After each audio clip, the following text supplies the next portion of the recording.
Welcome to the Gravity Well podcast with Alex and Jenny. Here, you break down heavy ideas with us to understand their complexities and connections. Our mission is to work through your dilemmas with you, in conversation and process, making our world a better place for all.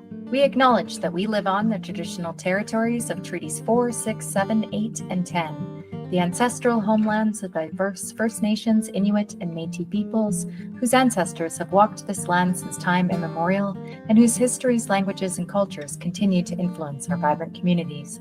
We pay respect to Indigenous people through our ethical relationship building efforts. Our community agreement asks for genuine conversations, real hearts, open minds, and different perspectives. In conflict, let's rely on our 6W system and live participant feedback. What matters most is finding common ground. We dedicate this podcast to our children, nieces, nephews, grandchildren, and all future generations. The Gravity Well is on YouTube and streaming wherever you get your podcasts. Join us at thegravitywell.net. Welcome. I'm thrilled to have Anne Curie, Tylene Appel, and Claire Kratz in the studio today. We are talking about a really important issue that Claire and I have been talking about for a very long time. Very nice to meet Anne Curie, who has just drafted a report for us to walk through today. So that's what the heart of this is, on misinformation in our classrooms. So we had a conversation on the show last fall with a group on misinformation in media. So this is a real important issue to me. The reason why I think it is because if the public believes that we've got this, and then it's fed through our school systems, through our media, then the government will follow what the people want. And so if we're fed information that isn't accurate, then it's very easy for the government to keep cycling this, this false narrative, if you will. So freeing us from this misinformation is going to help us move forward in a big way. So I'm really glad to be talking about this again. So I'm going to stop there and let everybody do a little bit of introductions, please. So Anne, if you wouldn't mind going first. Thank you. Sure. Thanks so much, Jenny, for having me on the show. Really happy to be here to talk about this report and this really important issue. So my name is Anne Curie, she, her pronouns, and I am based here in Toronto. I'm an independent researcher. I actually have a PhD in history. I'm a mother of 2 kids, and I am very involved and very concerned about climate change and involved in climate action here in Toronto. I'm a member of For Our Kids, which is the nationwide group of parents, caregivers, people advocating on the climate crisis. And I'm involved here in Toronto with a number of different climate groups. Yeah, I came to this report concerned about what was being said about the fossil fuel industry, or what was not being said, and joined Jen Chestnut, my co-author, and got into this, and it has been quite the eye-opener. So thanks again for having me. Looking forward to the discussion.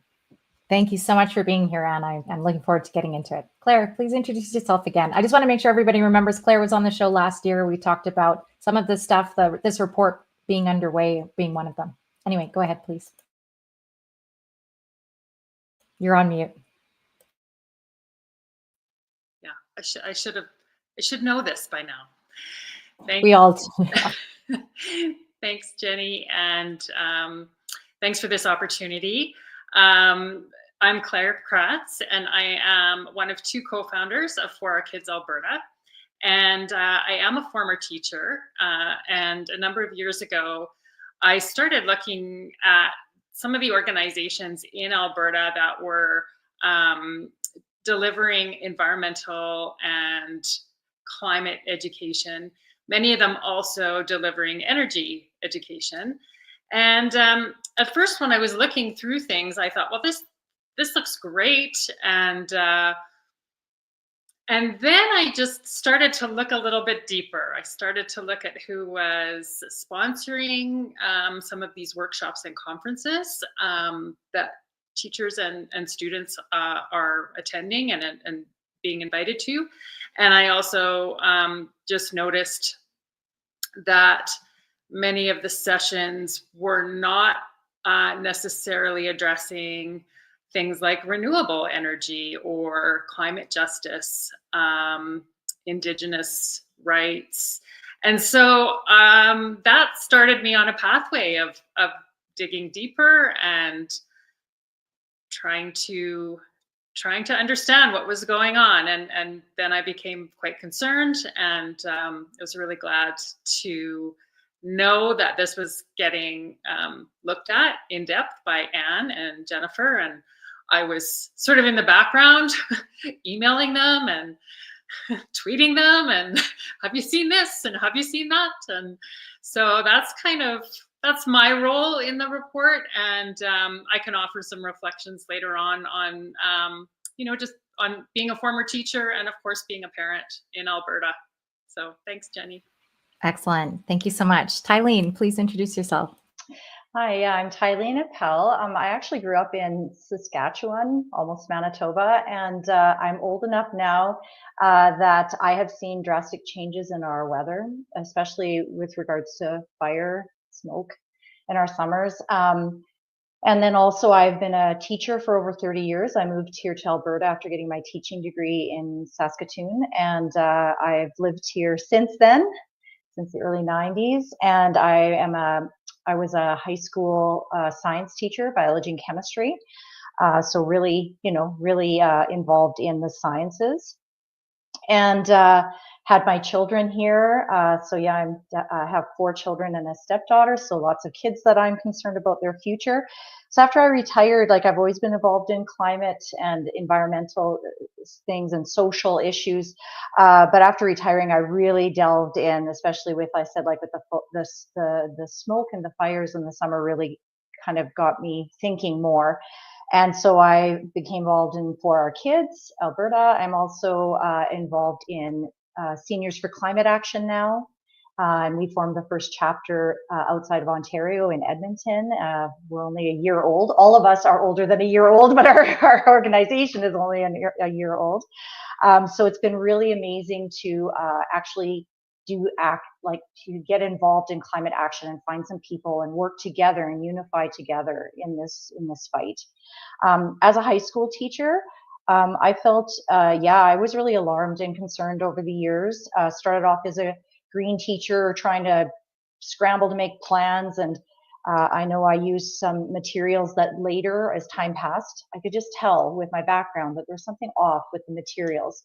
They're very manipulative. It's not really a direct correlation. So you can really see the shaping and the molding and throughout the years how the message even has become more sophisticated, and really just is moving kids down the line to perpetuate this dependence on something that is not good for their health, and it's not good for their security or their future. So I was really excited to get involved with this report, not with any of the work. I just jumped in on the end here, but to give a practical, yes, I witnessed this. I've seen this over the years. I know how much it's infiltrated and influenced our education system.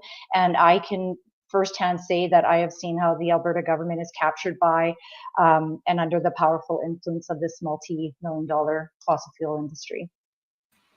Thank you so much, Tylene. You're reminding me that I just want to reiterate, because I had a friend, I put out this report online, and I had a friend say, yeah, who doesn't know this? And I said, you'd be surprised, actually. Working in the industry. So, Anne, you haven't had an opportunity to get to know me, but I worked in the oil and gas industry for over 22 years. And the misinformation is all around us. And as you said, Tylene, it's grown over the years. It used to be more honest, if you will. And it seems like with things like I love Alberta oil and gas, or I love Canada oil and gas, and all of these movements really helped. And I'll use a specific example. In my office, there was a sticker on the outside that said, I love Canadian oil and gas. And I wanted to take it down because I knew what it was, but I knew I couldn't. If I did, somebody would think twice of me. So this is the ways that this misinformation influences us, right? To make us think that this is something that we have to stand up for. Now, that being said, I was all for responsible development. I want to reiterate that. but that's not what's happening. And that's the reality of the situation. So that's where I feel like I was misled in my career, right? I was told, for example, we had $60 billion worth of liability when we have $260 billion worth of liability. So these are the ways that it's undersold to us, and we're taught that the regulator doesn't really work for us. They're working against us, things like this, right? So these are the ways that I've seen it in my work. And I appreciate you talking, Tylene, about that lived experience, because it's so important to feel acknowledged in that lived experience. Okay, that's enough for me. Anne, would you mind please giving us an overview of it? And like I've dove on it too, so I'm excited to ask some questions too. Yeah, sure. So, I mean, just hearing you talk about misinformation and how prevalent it is, I mean, part of doing this report was actually because I'm an historian, but also really situating this in its historical context. And so, one part of the report was putting it in that context, which is going back to into the 60s, 70s, 80s, when the fossil fuel industry was employing or commissioning its own scientific teams to look at the climate science. And as we've since learned, in many ways, their predictions for what would happen, the trajectories that they charted, have been more accurate than those scientists employed by government or academic institutions. So they knew. And for me, I would, on a personal level, doing that research over the summer while Jasper is burning, while horrific floods are happening in Europe, while we're seeing droughts and heat waves in Africa, and people are suffering, and then reading these reports that were sent to Shell. If you continue along this way and continue emitting carbon dioxide into the atmosphere from burning fossil fuels, it will, quote unquote, threaten global habitability. And so it's very, in some ways we all know, Exxon knew, but it was kind of chilling to read those documents yet again. And as we know now, there are multiple lawsuits against the fossil fuel industry precisely because they did know, and it's very well documented. But then what the industry did, of course, was move very quickly, rather than taking that climate science and saying, okay, we have to address this problem. They pushed denial. And they, from the very beginning, were very interested in getting into education and promoting uncertainty about the climate science in schools, certainly in the US, and this followed also in Canada. And then more recently, it's been this shift to delay tactics is what we're seeing. So the report kind of lays all this out and gets into it. So key findings from the report, just how extensive this is. I think that was shocking even to me. So we found that there are 39 oil and gas companies involved in some way in schools and the education system, and many of them involved in climate and environmental education, as well as 12 industry-related companies and organizations. So one, it's really extensive, and they're not there because they really care about education or they really care about, good climate change education. Quite the opposite, I would say. Two, they're involved in several different ways. So there is both direct involvement, where they're providing educational materials in the schools. And that was what actually instigated this report. So CAPE, Canadian Association of Physicians of the Environment, one of their members, Laurie Adamson in BC, saw in her kid's backpack this homework sheet with Fortis BC on it. And she was wondering, why is a gas company providing educational materials to my kid? And so that led to a campaign in BC, and they got Fortis out of their education system there, and it prompted CAPE to wonder, how extensive is this? So they're involved directly. They're also sponsoring organized activities and initiatives in schools, and I'm sure Tylene and Claire can speak to this and what they have seen. They are working with governments. We know this in Saskatchewan and Alberta, to develop curriculum. So that's a big concern. And then one of the primary ways in which they're involved is funding third-party providers of educational materials. And I think it's important to point out there is a range here. And so we outlined sort of 3 different categories. One are organizations that were founded and funded by industry, Inside Education, Seeds Connection. They are, in all honesty, in many respects, industry front groups because of the kinds of materials that they are producing. Then there are organizations that were not founded necessarily by industry, but then received industry money and have industry representatives on their boards. And those representatives can exercise oversight and influence on the kinds of resources that those organizations produce. And then the third category is organizations that receive funding from the industry, often alongside other corporate funders as well. And within those organizations, there is also a range of materials. Some of the materials they produce are really good. And so I don't want to malign educators working for those organizations. They care about their kids, they care about education. But we do see the ways in which that fossil fuel funding nevertheless can exert its influence. And it exerts its influence, I would say, in a few different ways. One is sort of what is being said, and one is, what's not being said about, particularly when it comes to climate change. So what's not being said when it comes to climate change is the role of the fossil fuel industry itself in driving this crisis. So that is usually, out of the picture. You very rarely see extensive discussion of the impacts of climate change. I mean, that varies from organization to organization. Rarely do you see references to climate justice, how those most impacted are already being affected by other inequities. And you certainly don't see, with one exception, reference to the urgency of addressing the climate crisis and the urgency of transitioning away from fossil fuels. So that is not said. It's like, in a sense, it's like climate solutions denialism. It's not climate denialism, it's climate solutions denialism.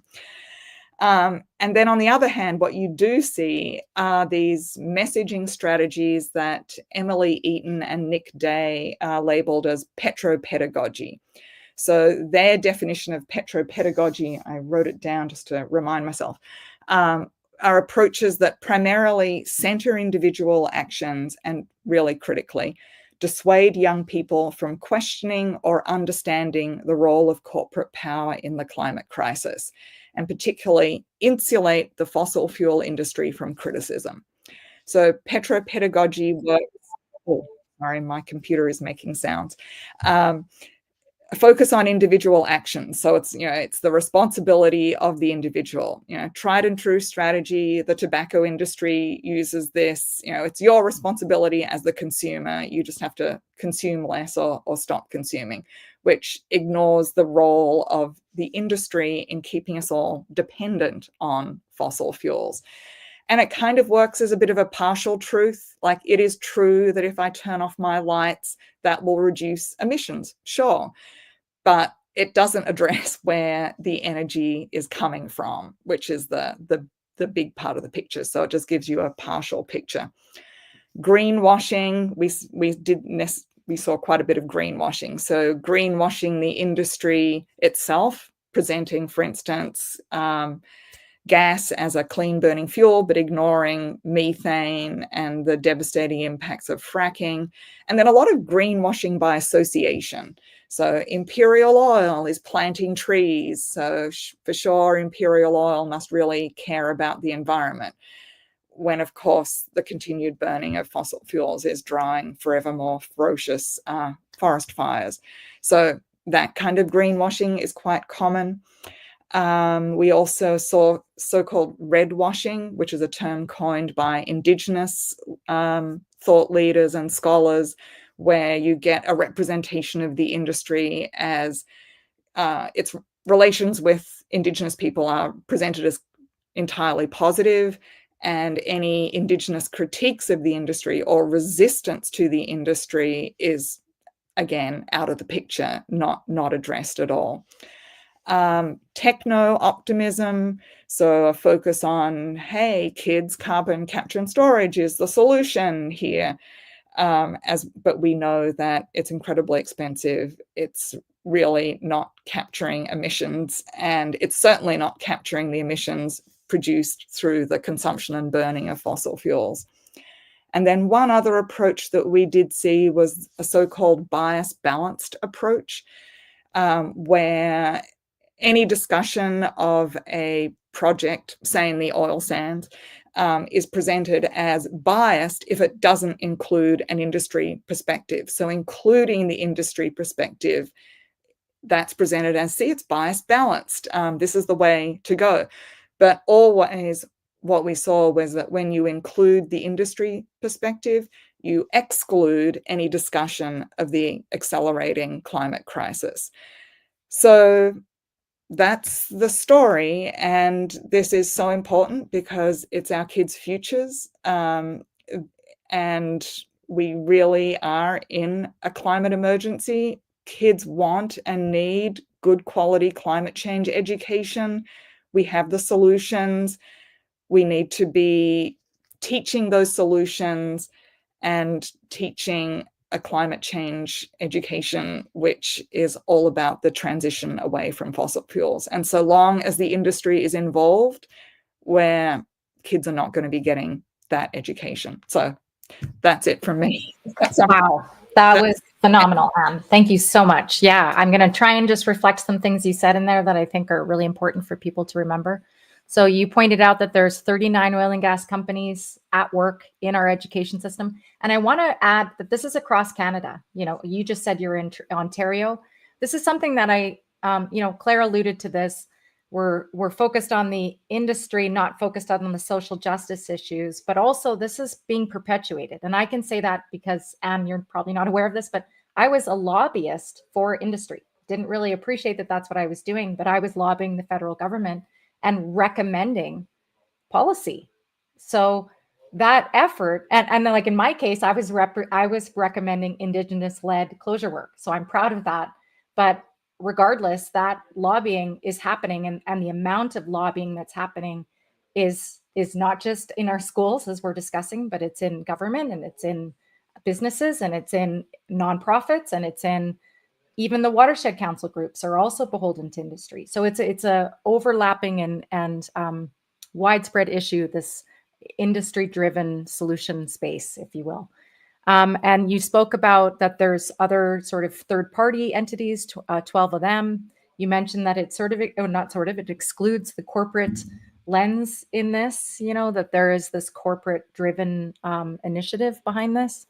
I read, and I would like you to elaborate when I'm done a bit about the timeline. Like this went back to the 1920s from your original timeline. And you can say the specifics of that in a second, but it's an imperial oil again. And I think this is something that's really important to point out too, is that people talk about big oil. We had a discussion in the energy circle that Markham Hislop runs about, we're not big oil in Canada. Well, but imperial oil is driving Exxon's climate misinformation campaign. So I don't think that that's the way that we should be talking about big and small oil when I look at it from that perspective. Anyway, so it's sponsorship, it's resource materials, it's learning programs, it's presentations, it's government partnerships, knowing the importance of the global significance of Alberta oil, let's say, and then these third-party organizations as well at work. So that's enough for me on my takeaways. And do you mind just reflecting a couple things I said there, and then I'll pass it on to Claire?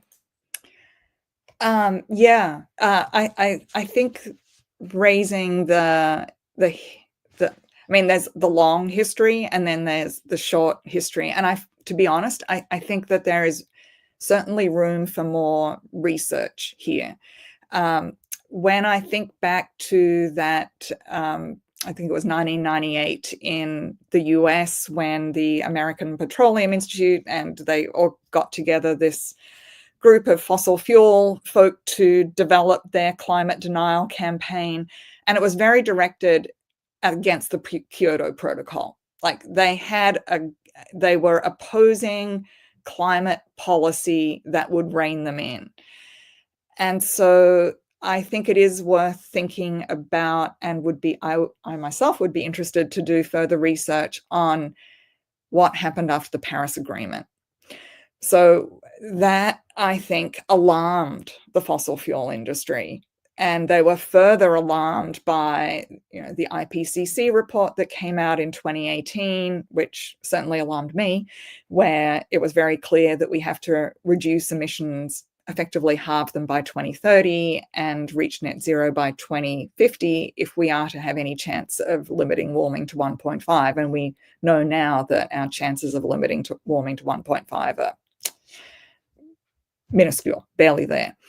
And I think we have seen, and then there was COVID, of course, but I think one of the responses of the industry to the IPCC report and then to the youth climate strikes, which galvanized young people across Canada and around the world and did bring about government policy changes. There were declarations of climate emergency. There were actions at the municipal level. Things were happening. And I think one of the ways in which the industry responded was a massive wave of greenwashing to really allay those climate concerns. Don't worry, we're going to get to net zero. The Pathways Alliance and their misinformation campaigns. And I think that is moving into these educational resources as well. It's climate delay. They are delaying because it is very profitable for them to delay action on this critical crisis. And as you said, Jenny, they're lobbying government. That's one arm here. And they're also continue to be very interested in shaping public understanding of climate change and climate solutions. And one of the ways is, of course, through our education system. Yeah. You bet. Thank you. Claire, please offer some thoughts. Thanks. Oh, so many thoughts. I was just online yesterday and I noticed, and now I'm not going to remember the grant, the name of the grant, but there were 3 schools that were just recently awarded a grant for, a garden. One was for a garden and one was for another green initiative. And these are, probably $1,000 grants. And all 3 schools were thanking the Pathways Alliance for these grants. And it's just really difficult to see that because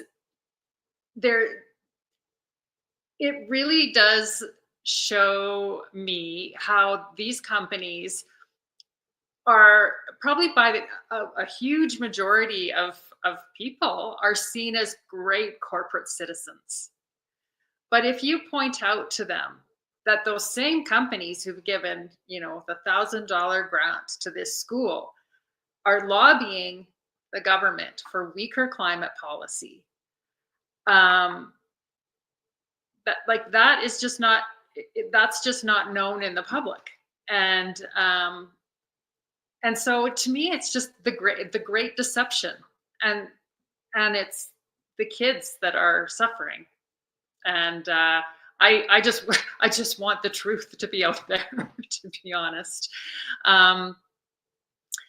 That's one thing that I was thinking about. And then, and maybe you could just talk a little bit about, because I do know in the report there is government involvement, and if maybe you could just talk to what you found out about the government of Alberta, seeing as we are mostly talking to an Alberta audience here. Right. Thanks, Claire. So we know that the government of Alberta revised its curriculum, and it was very pro, messages about Alberta's wonderful natural resources and the benefits of the oil and gas industry. And there was a report in the Tyee, I wish I could remember all the details right now off the top of my head, about how the Safety in Schools organization, which is a fossil fuel funded organization, were involved in lobbying for an industry friendly curriculum, and this is in fact what we are seeing. So I'm sure you, Claire, have got your eyes exactly on what's happening in Alberta, but the involvement of the industry very directly in shaping curriculum is a concern. I would add, actually, I mean, this is also happening in Saskatchewan, where they have an oil and gas studies new unit. And then even here in Ontario, I mean, I shouldn't even say even here in Ontario, there was a report that just came out in the Hamilton Spectator from a geography teacher who noted that the grade 9 geography curriculum had been changed and there was a new curriculum.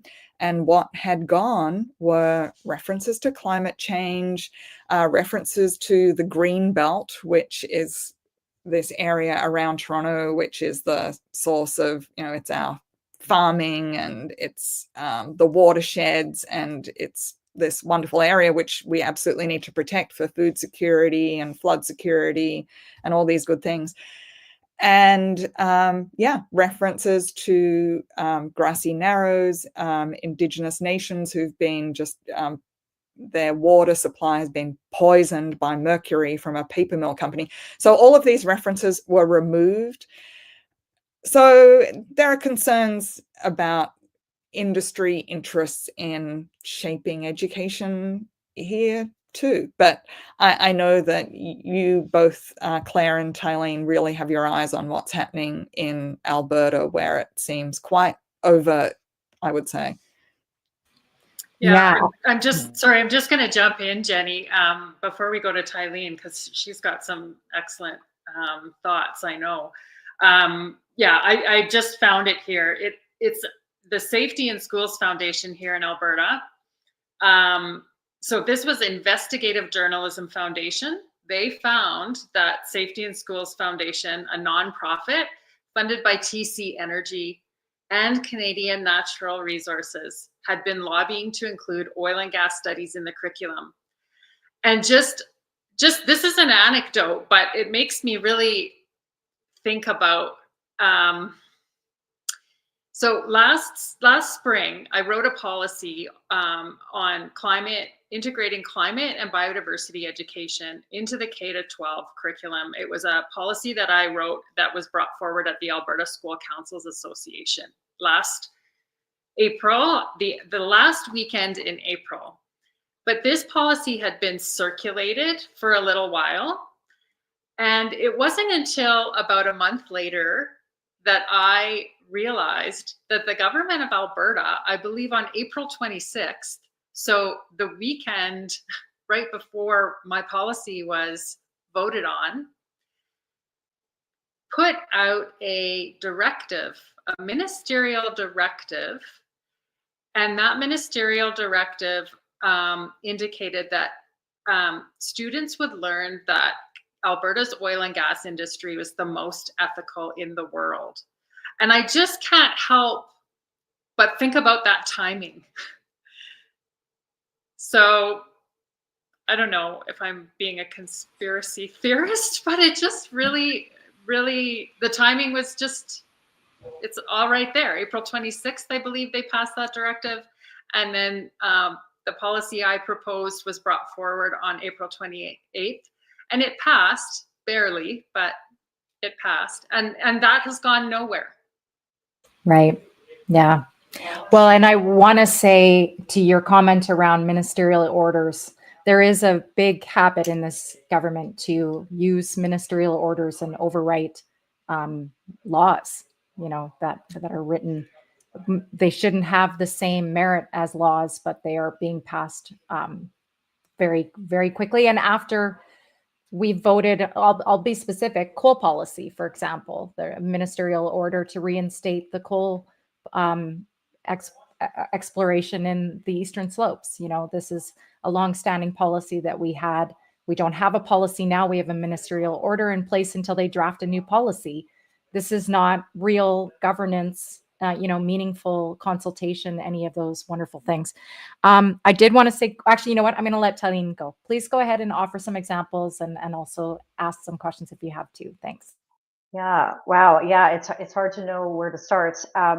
I definitely would say, yes, it's really concerning to have materials that are so readily available, especially when teachers are doing more with less all the time. Saw that through my career. So you've got large class sizes in the cities, or you've got really diverse needs. You're teaching split classes in small towns, So if you can grab some shiny, beautiful looking resources that really appear to be, covering the climate content really well.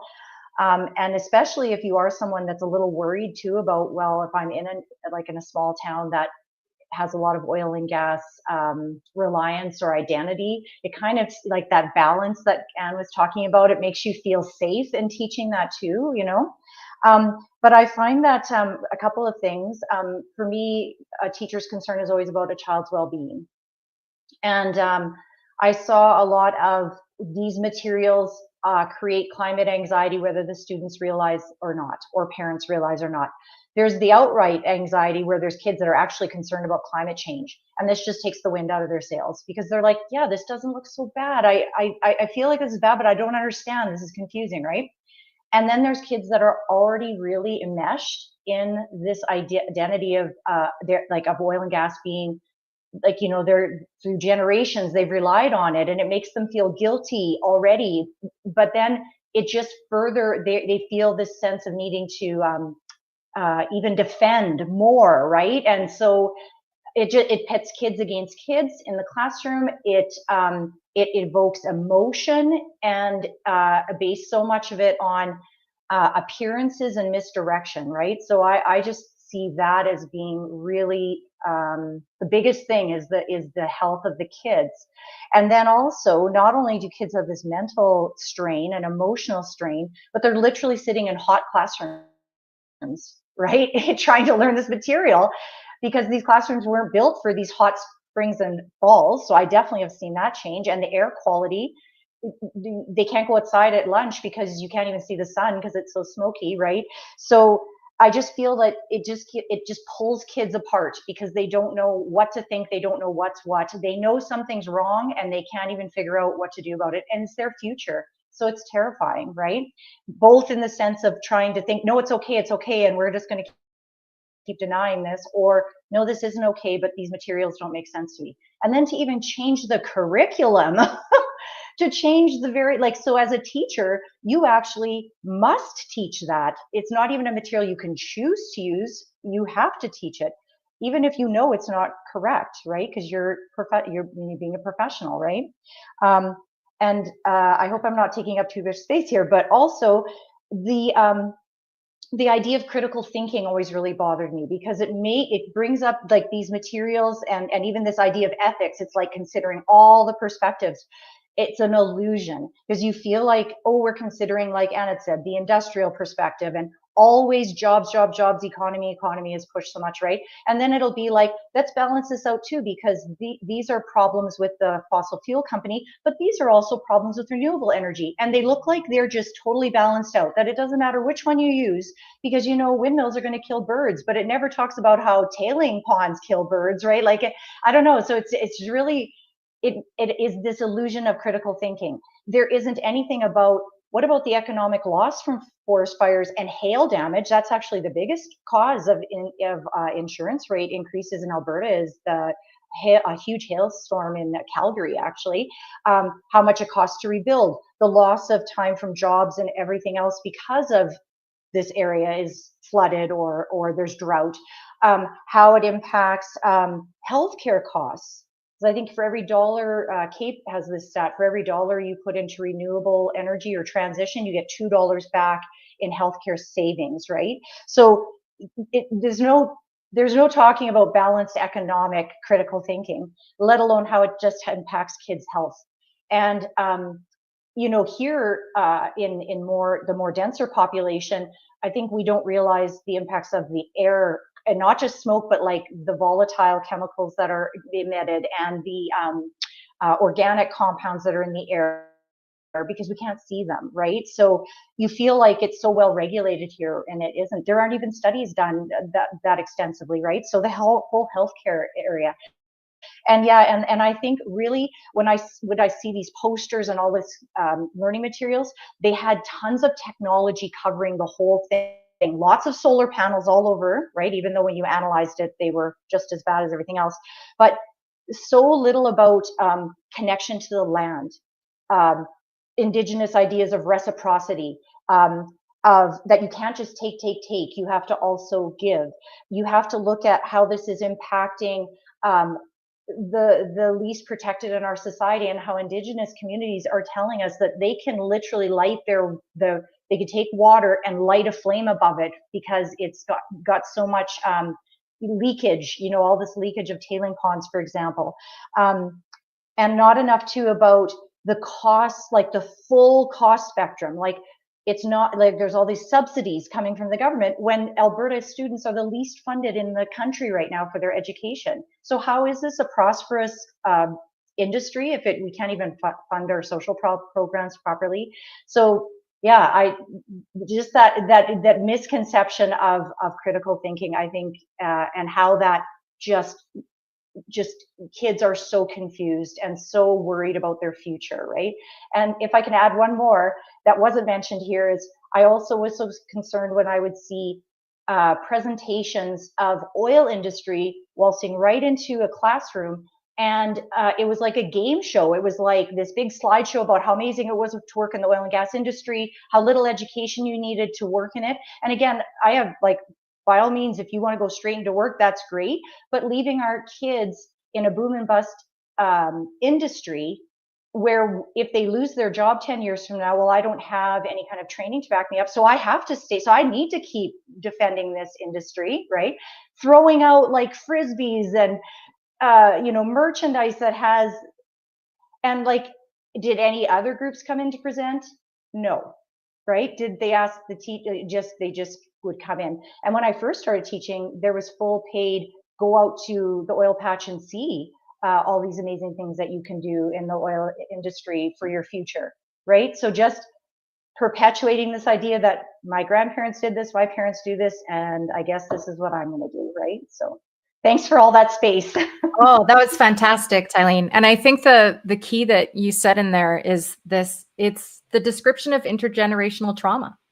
To me, that's what's happening here. It is the perpetuation of, I can say honestly, and this is embarrassing to say out loud, but like, I want to say 2018, 2016, I remember picking up my son from school and him saying, I just learned that the icebergs are melting.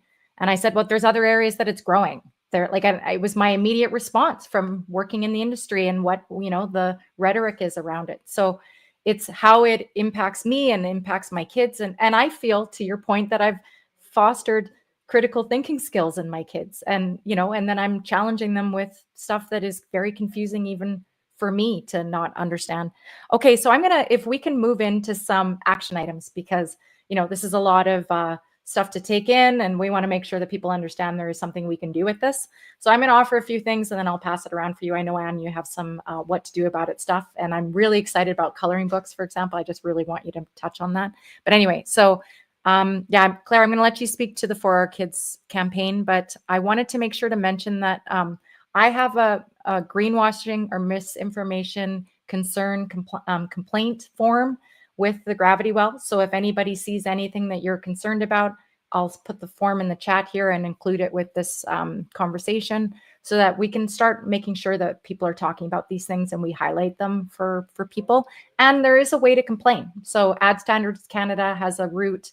In June of this year, there's going to be an opportunity to call out greenwashing officially with fines. So we want to work towards that. And that's why I have that open for us.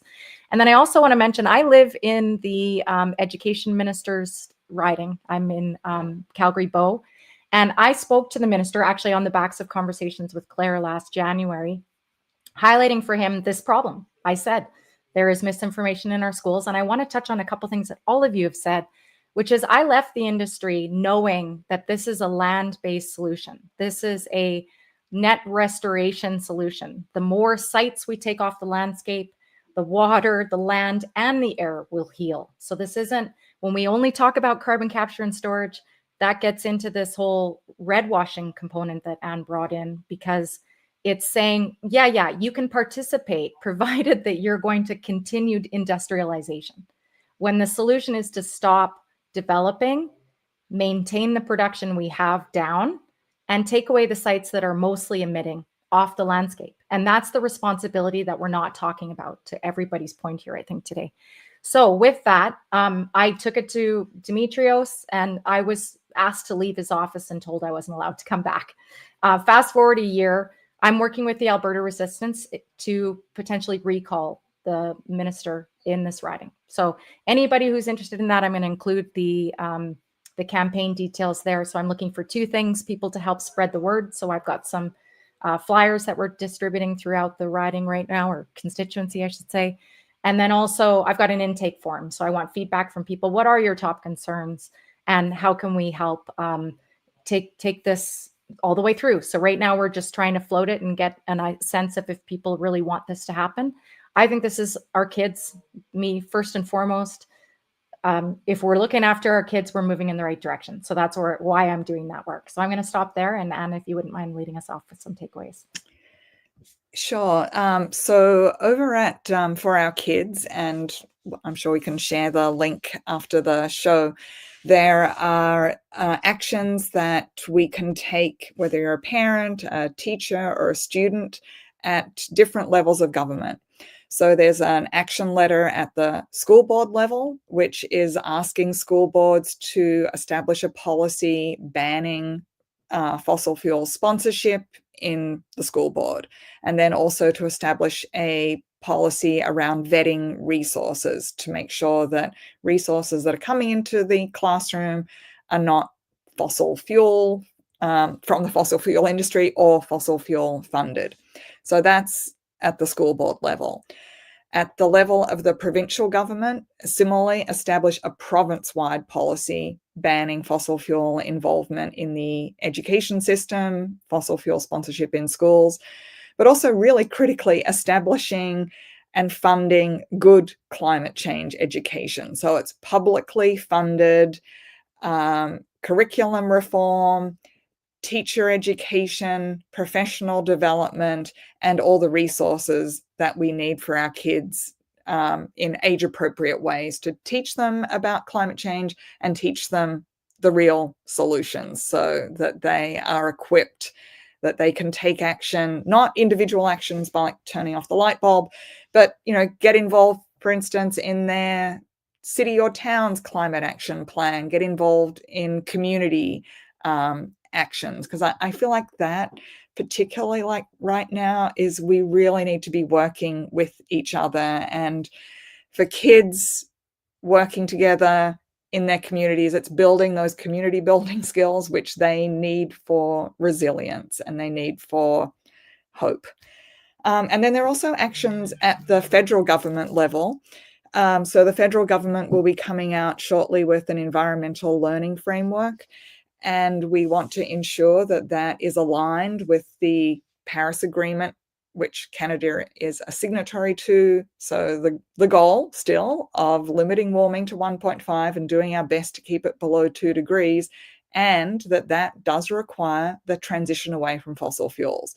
So making sure that the framework recognizes that. And that at the federal level as well, any climate change education policy is not done in consultation with groups that are fossil fuel funded. Unfortunately, right now, we're seeing the federal government, that is the direction that they're going. And they want to promote climate change education through NGOs and third-party providers. Many people in those third-party organizations are good people, but it does mean that what we're not getting then is the publicly funded education that kids deserve, that it's accountable to the public in a democracy, and not, say, accountable to a board which is filled with representatives from corporations who might have other interests. so that's problematic, and we want the federal government to step up and outline, public education guidelines for climate change education. So go to For Our Kids website and you'll see all those actions there, and really encourage folks to take those letters, personalize them, and write and let us know what responses you get. Thank you so much, Anne. I just want to reiterate the importance of centering everything we're doing on public interest, not on corporate interest. This is the key. Okay, Claire, you're next, please. Yeah, I can't top what Anne said. I do have an anecdote about our group in Edmonton did send a letter to the school board, and they did receive a response. And the response was that it is up to the principals to take a look at those materials. And they did say that they train their teachers to look at materials. But I don't really know if I have had conversations with teachers, and I don't believe that they are getting the training they need in order to identify those strategies that Anne talked about earlier: greenwashing, redwashing, and balanced bias. And I do want to say, like, if I remember being a new teacher, and I remember we would sit down as a grade 6 team and we would plan our field trips or our guests to come into the classroom. And I was just grateful.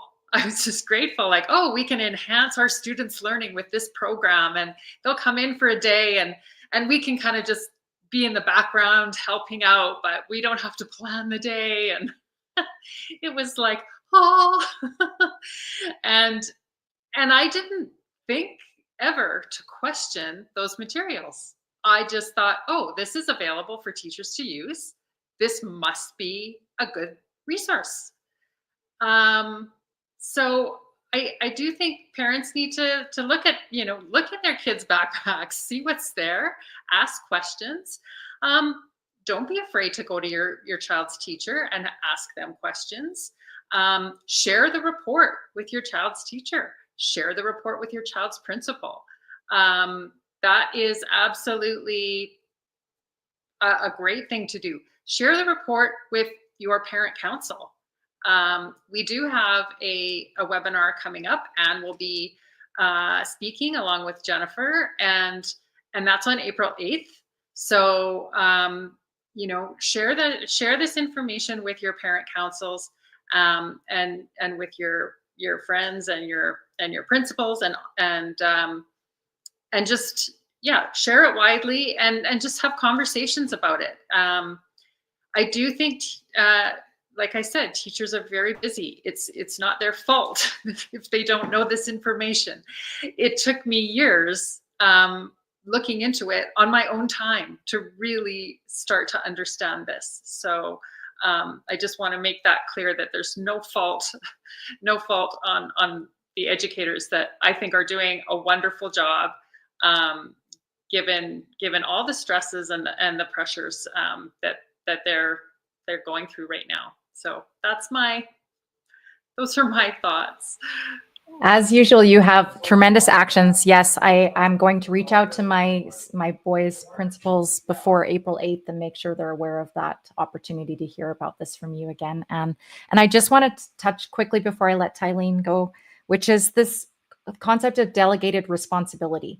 When I hear that the principals are expected to take this on, this is similar to, in my view, carbon capture and storage. If a geoscientist or an engineer signs off on this technology, we can potentially be subject to public safety litigation, lawsuits.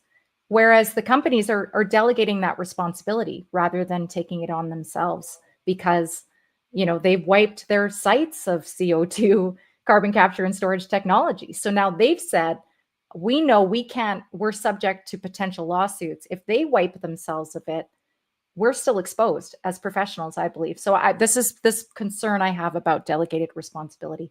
Go ahead, Tylene, and I'll let you finish with any closing thoughts if you have. Okay, go ahead, Tylene.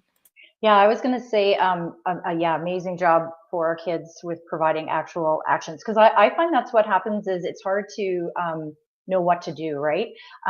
But I would like to say that what everyone can do as well, regardless of any big campaign, is talk about it, have conversations, mostly listening and trying to find common ground. And our children is definitely common ground, right? And our health. And to not blame anybody. We are all victims of this, a very purposeful manipulation by powerful and wealthy people, right? All the people that I work with here in my small town, we're all trying to make a living. We're all trying to do the best we can.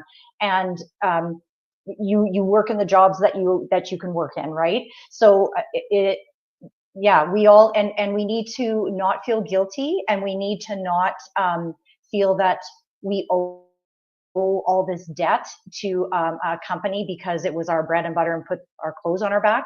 We worked, we provided the labor. Those organizations should be grateful to us, those industry, and they should be protecting us, right? So there needs to be a real shift in that thought and that common ground of talking and discussing without feeling the need to defend and be upset and be angry. And then the second thing is we all need to flex our very weak muscles on working together, on coming together instead of being fractured apart into groups that are fighting against each other, is to realize all the common ground that we have and to find ways to work together. And the first thing is in our minds is to actually think about these things and understand these things together, and yeah, and then just keep going forward from there. Incredible.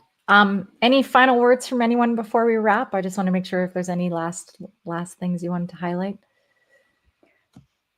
I could just quickly add that also on the April the 8th webinar, we will be joined by Rafi, which is very exciting, and Britt Ray, who has written a lot about climate anxiety. And I'd just like to thank my two fellow panelists here for all of their great observations and insights, and completely agree with both of you. I mean, we are doing this for our kids, for the love, we love our children, we want to protect them, and we want to protect the planet that they're growing up on. So that is the common ground, I think, that we can reach other people on. So thanks again, Jenny, for this opportunity. Thank you. Claire, did you have something final to say? I did, and then Anne said it beautifully. So I don't really need to say anymore. I'm grateful for this opportunity, Jenny and Anne and Tylene. I just I've heard this now, before, and I love listening to you speak about the report. And Tylene, I learn a little bit more about life in rural Alberta every time we have a chat. So I really am grateful for your insights. Agreed. Yeah, Tylene, I have a special place in my heart for Provost, as I worked assets in Provost for a company called Blackshire Energy at one point. So yes, I feel you in terms of, I picture that place and the amount of holes in the ground. And you were talking about the air pollution in that area, and it all rings so true. And thank you for your honest voice in a place where it's really hard to be a voice in that space.